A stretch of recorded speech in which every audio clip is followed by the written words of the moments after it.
أعوذ بالله من الشيطان الرجيم أم حسبتم أن تدخلوا الجنة ولما يأتكم مثل الذين خلوا من قبلكم مستهم البأساء والضراء وزلزلوا حتى يقول الرسول والذين آمنوا معه متى نصر الله ألا إن نصر الله قريب.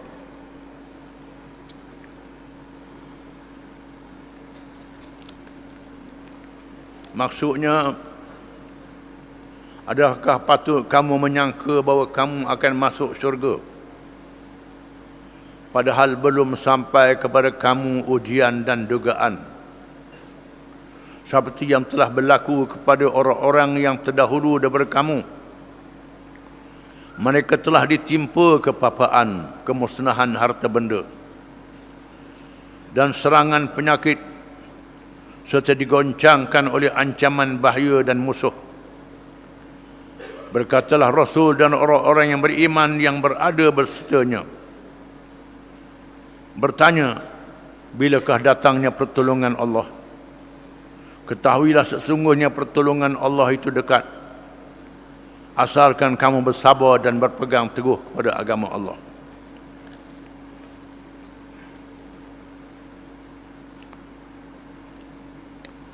Ayat ini menyatakan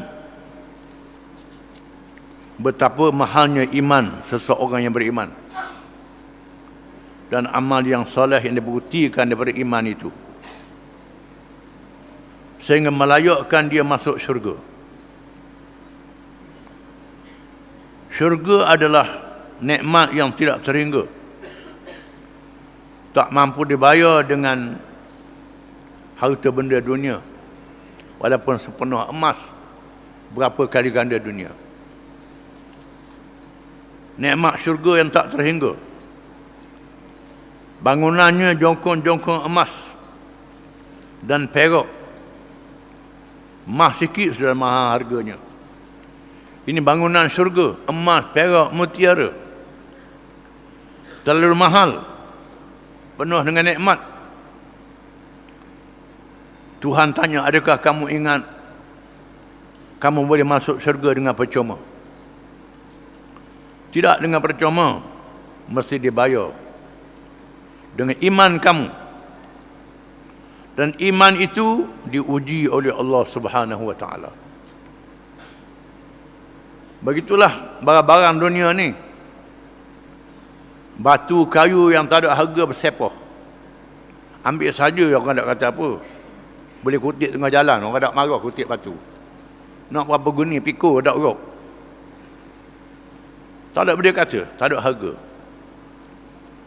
Tetapi emas, mutiara, intan belian yang mahal, payah untuk mengambilnya. Digali, diambil dari batu yang pejal, diselam dalam laut, dibakar, dipukul, dibakar lagi, barulah keluar emas sedikit saja yang mahal harganya. Boleh diuji. Begitulah iman yang ada dalam diri kita ini, yang nak dia bayar dengan syurga. Am hasibtum an tadkhulul jannah, adakah kamu ingat, kamu mengira kamu boleh masuk syurga dengan percuma? Walamma ya'tikum mathalul ladzina khalau min qablikum, padahal belum lagi datang kepada kamu ujian yang menimpa orang-orang yang lebih dahulu daripada kamu. Massathumul ba'sa wad dharra, mereka disentuh oleh kesakitan, kesusahan dan kemudaratan. Dalam hidup ini kita diuji dengan sakit, bukan sehat saja. Diuji dengan lapar, bukan kenyang saja. Diuji dengan dahaga, bukan puas selama-lama. Diuji dengan rugi, bukan untung selama-lama. Diuji. Tiap-tiap orang mesti diuji oleh Allah Ta'ala. Orang yang beriman sabar menghadapi ujian ini. Orang yang tak beriman tak sabar. Bunuh diri pun ada. Bunuh diri kerana hutang banyak, bunuh diri kerana cita-cita tak dicapai, bunuh diri, putus asa. Ini mereka yang tak tahan diuji.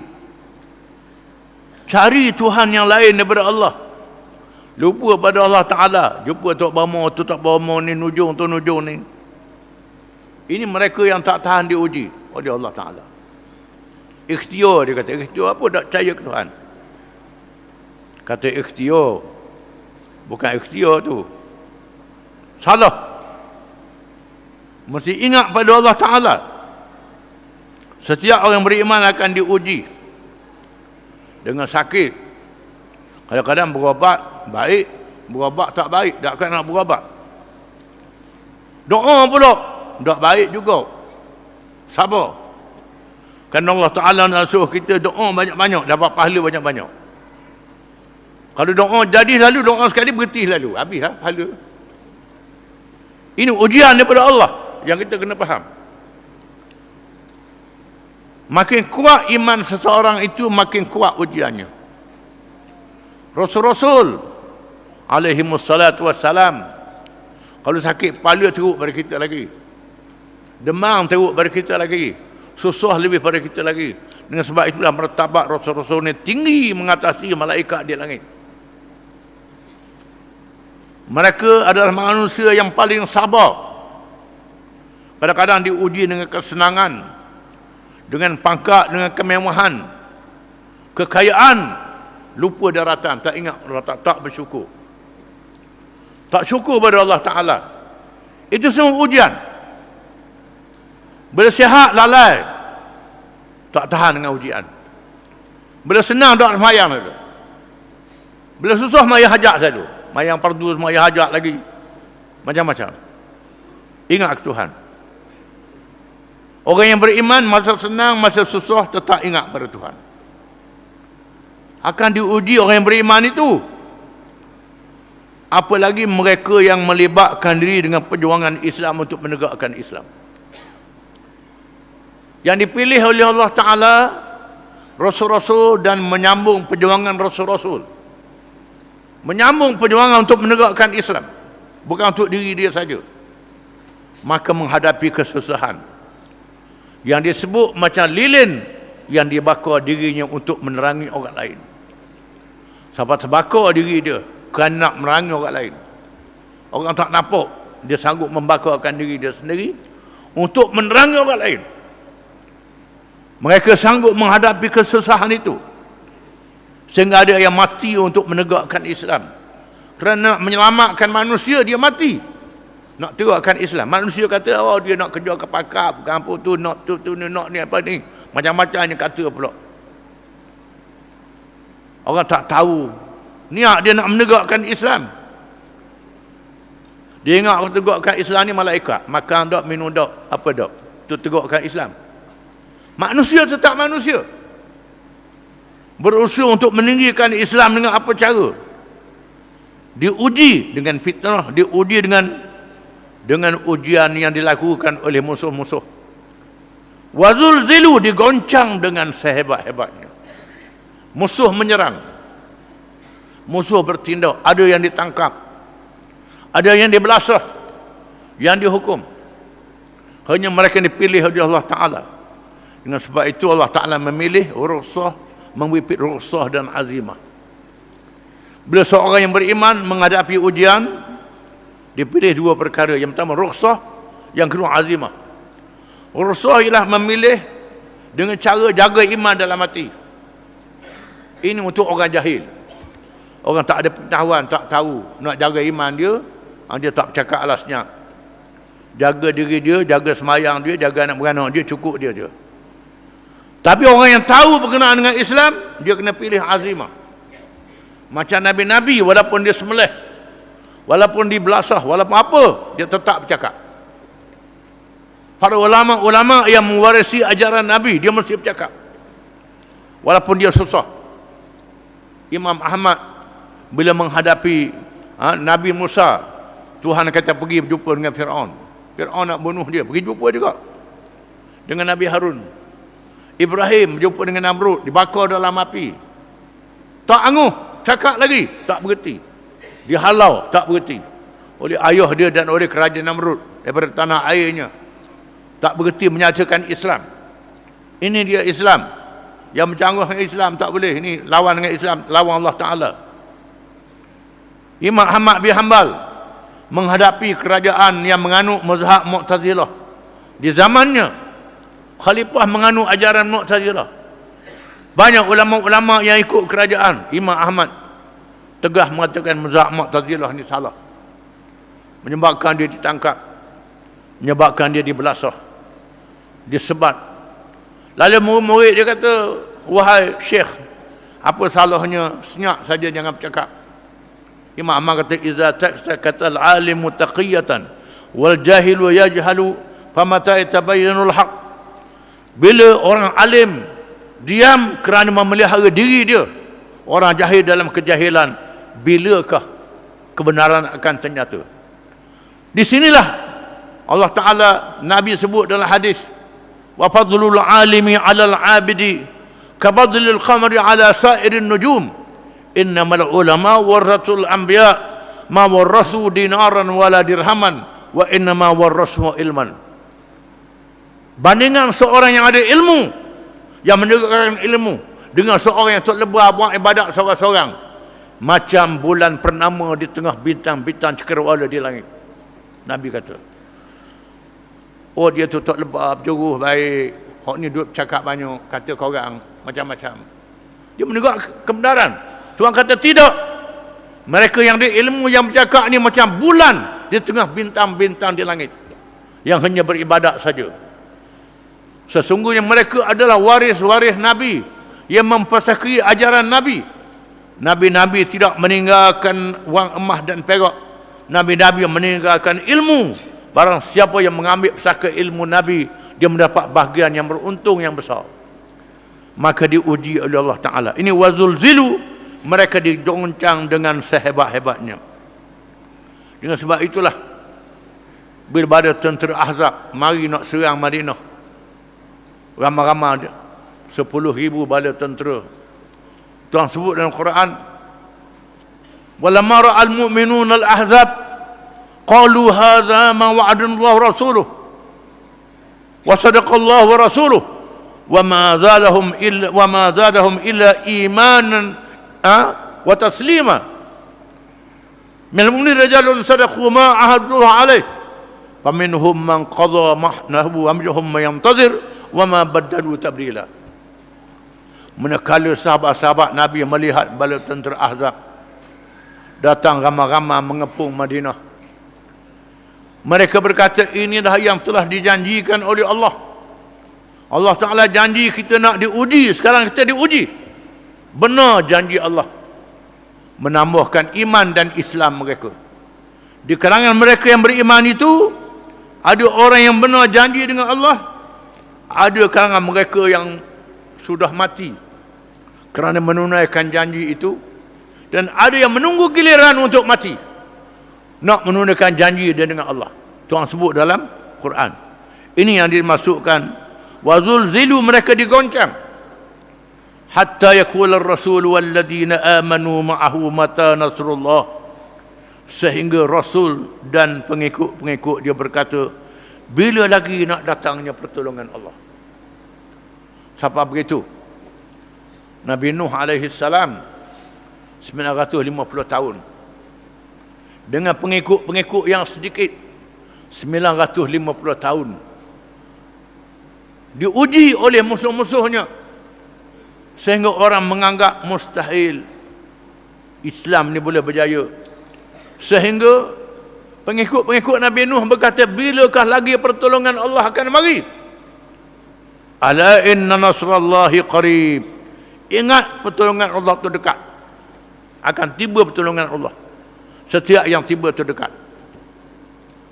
Nabi Musa alaihi salam dengan pengikut-pengikut dia menghadapi Fir'aun dengan segala kezalimannya, menyembelih anak lelaki, membenarkan perempuan saja. kerana nak mengabdikan perempuan. Lelaki akan melawan, akan kuat, dibunuh lelaki, tinggal perempuan. Sebab begitu sekali sikit orang lelaki. Wa qala Musa rabbana innaka ataita fir'auna wa mala'ahu zinatan wa amwalan fil hayatid dunya rabbana liyudillu an sabilik rabbana tumis ala amwalihim washdud ala qulubihim fala yu'minu hatta yarawul azab al-alim qala qad ujibat da'watukuma fastaqima wa la tattabi'an sabila alladhina la ya'lamun. Dan berkatalah Nabi Musa berdoa pada Allah Ta'ala. Nabi Harun, abang dia, bersama dengan dia. Wahai Tuhan, Engkau beri pada Fir'aun dan bala tenteranya, pembesar-pembesarnya, perhiasan dunia dan harta benda yang banyak. Dengan perhiasan dunia dan harta benda, mereka menyesatkan manusia dari jalan-Mu. Wahai Tuhan, binasakanlah harta bendanya dan tutuplah pintu hati mereka. Mereka tak beriman, malaikat mereka melihat azab yang pedih. Lalu Tuhan wahyukan, wahai Musa, aku perkenan doa kamu dan Amin, abangmu Harun. Aku perkenan, aku terima doa itu. Fastaqima, kamu mesti beristiqamah. Istiqamah ni makna ikut jalan yang betul, jangan berganjak. Wala tattabi'an sabilal ladzina la ya'lamun. Jangan ikut jalan orang yang tak erti. Siapa yang tak erti? Yang tak erti ni dua jenis. Yang pertama, mereka yang menganggap Islam tidak akan menang sampai bila-bila. Ini tak erti. Tak percaya pada Allah Ta'ala. Dia ingat yang zalim itu kekal. Tidak, yang kekal Allah Ta'ala. Dia tak percaya Islam ni boleh berjaya. Sampai bila-bila Islam tak akan menang. Ini ada dalam kepala banyak manusia. Ini mereka yang tak tahu. Yang kedua, mereka yang nak menang cepat. Hari ini doa, esok menang selalu. Ini tak erti. Dia ingat iman ni murah sangat, iman ni mahal. Dibayar dengan harga yang mahal, dengan pengorbanan.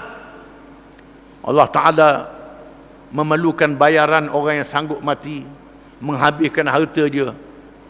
Bila tiba masanya, Allah Ta'ala beri kemenangan itu. Istiqamah, ulama mengatakan jarak masa antara Tuhan kata aku perkenan doamu wahai Musa lepas 40 tahun. Bukan Tuhan kata aku perkenan tu esok Fir'aun mati selalu. Tidak. Selepas 40 tahun barulah dibinasakan Fir'aun bala tenteranya. Selepas 40 tahun sebahagian pengikut dia mati. Nabi Musa pun mati. Nabi Musa dan Nabi Harun mati, tak sampai ke Palestin, mati. Yusha' bin Nun yang berjaya masuk ke Palestin. Nabi Musa sendiri tak sempat melihat kemenangan menegakkan negara yang beraman dengan kitab Taurat. Disambung oleh Yusha' bin Nun. Bukan mesti kemenangan itu kita melihat di atas dunia. Ada orang yang menang di akhirat, tak sempat di dunia. Ada orang yang menang dunia pun dia tengok, akhirat dia tengok. Ada macam itu. Tapi akan berlaku. Ala inna nasrallahi qarib. Ingatlah pertolongan Allah itu hampir. Dan Nabi kita Muhammad SAW percaya Islam menang setelah Nabi sapa di Madinah. Dalam perjalanan Nabi dah tahu Parsi dan Rom akan jatuh, Islam akan menang. Jatuh Parsi dan Rom ni bukan zaman Nabi, zaman Sayyidina Umar. Nabi wafat, Sayyidina Abu mati, Sayyidina Umar barulah berlakunya. Konstantinopel, Nabi kata Islam akan tawan Konstantinopel. Bukan zaman Nabi, bukan zaman Khulafa' Rasyidin, bukan zaman kerajaan Amawiyah, bukan zaman kerajaan Abbasiyah, zaman Utsmaniyah, Muhammad Al-Fatih. Selepas hampir 1000 tahun barulah Konstantinopel ditawan oleh Islam. Ada hadis lagi Ar-Rumiyah, Islam akan menawan Rom. Rom Itali akan dikuasai oleh Islam. Ini doa lagi. Ini doa lagi. Rom masih lagi di bawah Roman Katolik sehingga hari ini. Tapi Nabi sebut Rom akan dikuasai oleh Islam. Nabi sebut. Jangan kata, oh tak ada, tunggu kiamat lah. Nabi sebut, Rom akan ditakluk oleh Islam. Nabi sebut. Menunjukkan ada masa lagi untuk Islam. Untuk menakluk Rom, Itali. Dan hari ini kita sedang menyaksikan bagaimana ada padri-padri yang sudah masuk Islam. Ada rabai-rabai Yahudi yang sudah masuk Islam. Yang menyaksikan kebenaran Islam itu. Malahnya orang Islam pula tak percaya. Tak percaya. Ini salah. Dan sebab itu, Tuhan sebut dalam ayat ni, akan diuji iman itu. Yang penting kita kena percaya. Janji Allah tu, percaya. Allah Ta'ala buktikan janji dia benar. Janji Allah adalah benar. Tuhan tunjuk contoh Nabi Musa AS.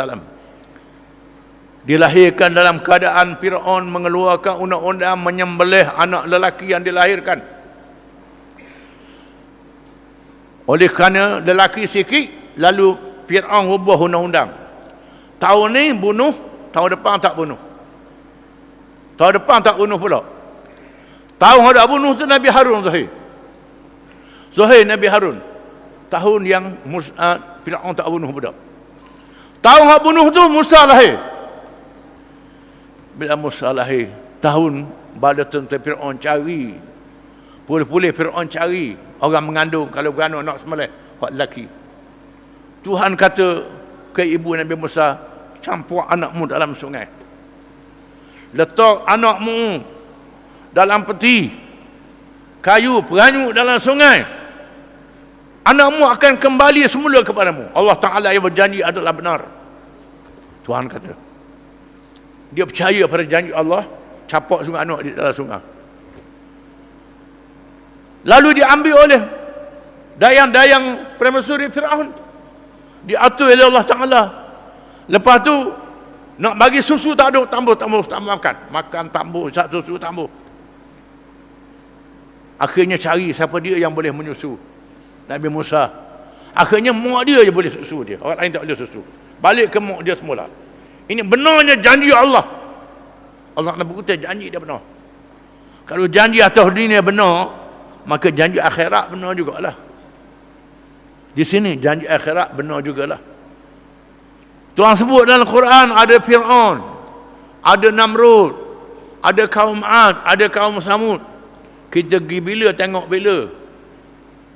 Hari ini orang cari, gali dalam tanah, temu bekas-bekas kaum Samud. Bertemu tempat Fir'aun, bertemu macam-macam sekali. Quran kata adalah benar.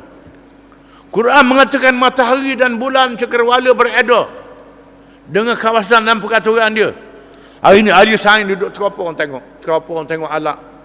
Dulu tak percaya. Tengok hak Quran sebut tu betul belaka. Betul belaka. Begitulah Quran kata ada malaikat, ada jin, ada syaitan, makhluk kita nampak tak nampak. Maka ia sungguh betul. Begitulah adanya hari kiamat. Adanya alam barzakh, alam kubur, dan adanya alam dibangkitkan semula. Ini adalah benar. Ini semua perkara iman yang kita kena percaya. Dan iman ni diuji oleh Allah Ta'ala. Kalau kita boleh jaga iman kita ni, insya-Allah kita akan selamat dunia dan selamat di hari akhirat. Wallahu a'lam.